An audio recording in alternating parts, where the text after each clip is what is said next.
സാഹചര്യത്തിലാണ് ദിലീപ് പങ്കെടുക്കേണ്ടിയിരുന്ന ആ ഒരു കൂപ്പൺ വിതരണ ഉദ്ഘാടനം തൽക്കാലത്തേക്ക് മാറ്റിവെച്ചിരിക്കുന്നത്. അമൽ.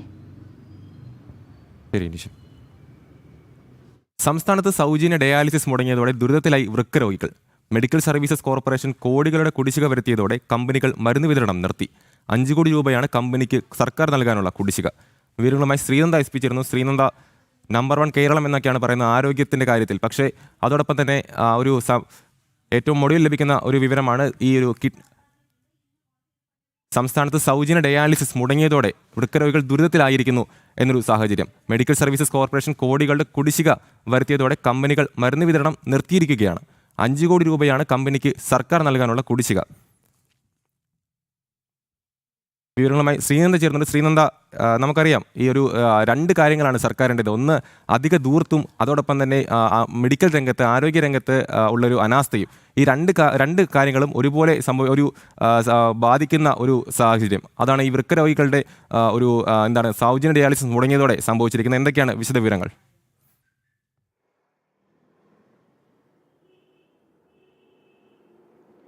അമൽ സൂചിപ്പിച്ചതുപോലെ തന്നെയാണ് നിരവധി തവണയാണ് ഇത്തരത്തിലുള്ള ഒരു സംഭവങ്ങൾ മെഡിക്കൽ കോളേജിൽ റിപ്പോർട്ട് ചെയ്യുന്നത്. ആദ്യമായല്ല ഇത്തരത്തിൽ മരുന്ന് ലഭിക്കുന്നില്ല അല്ലെങ്കിൽ ശസ്ത്രക്രിയകൾ മുടങ്ങുന്നു എന്നൊക്കെയുള്ള നിരവധി വാർത്തകൾ നമ്മൾ റിപ്പോർട്ട് ചെയ്യുന്ന ഒരു സാഹചര്യമുണ്ടായി. ഇപ്പോഴും അതേ ഒരു സാഹചര്യമാണ് ഇവിടെ തുടരുന്നത്. വൃക്കരോഗികൾക്കുള്ള മരുന്നുകളാണ് ഇപ്പോൾ ലഭ്യമാകാത്തത്. 5 കോടിയിലധികം രൂപയാണ് സർക്കാർ ഇതുവരെയും മെഡിക്കൽ കോളേജിന് അല്ലെങ്കിൽ ഈ ഒരു കമ്പനിക്ക് നൽകാനുള്ളത്. ആരോഗ്യവകുപ്പ് ഇതിനെതിരെ ഒരു നടപടിയും ഇതുവരെയും സ്വീകരിച്ചിട്ടില്ല.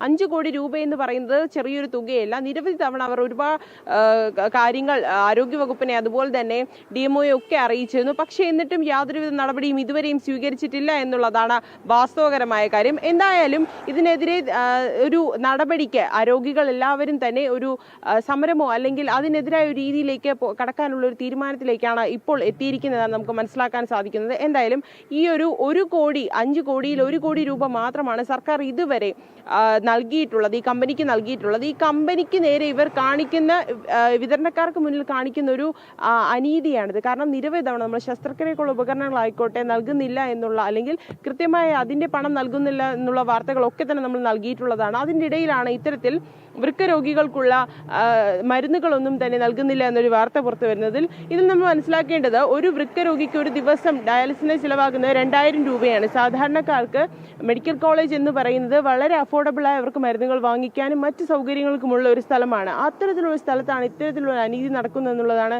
എടുത്തു പറയേണ്ട ഒരു കാര്യം. എന്തായാലും ഈ ഒരു 5 കോടി രൂപ എത്ര നാൾ കഴിഞ്ഞിട്ടായിരിക്കും ഇനി സർക്കാർ വിതരണക്കാർക്ക് നൽകുന്നതെന്നറിയത്തില്ല.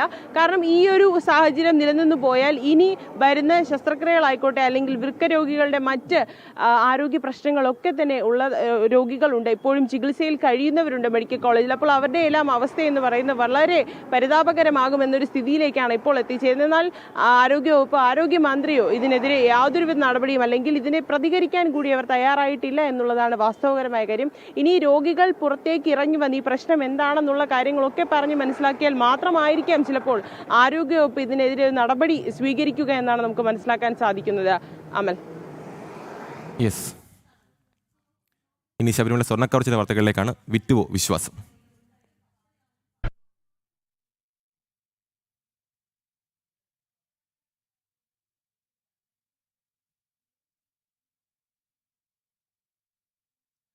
ശബരിമല സ്വർണ്ണക്കവർച്ചയിൽ മുതിർന്ന കോൺഗ്രസ് നേതാവ് രമേശ് ചെന്നിത്തല പ്രത്യേക അന്വേഷണ സംഘത്തിന് മുന്നിൽ മൊഴി നൽകി.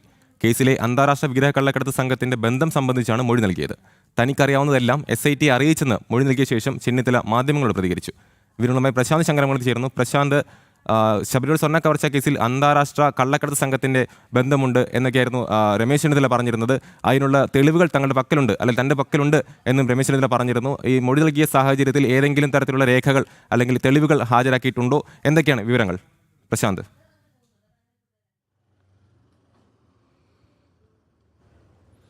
അമൽ, കഴിഞ്ഞ ദിവസം വൈകിട്ടോടുകൂടിയാണ് മുതിർന്ന കോൺഗ്രസ് നേതാവ് രമേശ് ചെന്നിത്തല SIT പ്രത്യേക അന്വേഷണ സംഘത്തിന് മുന്നിൽ ഹാജരായത്.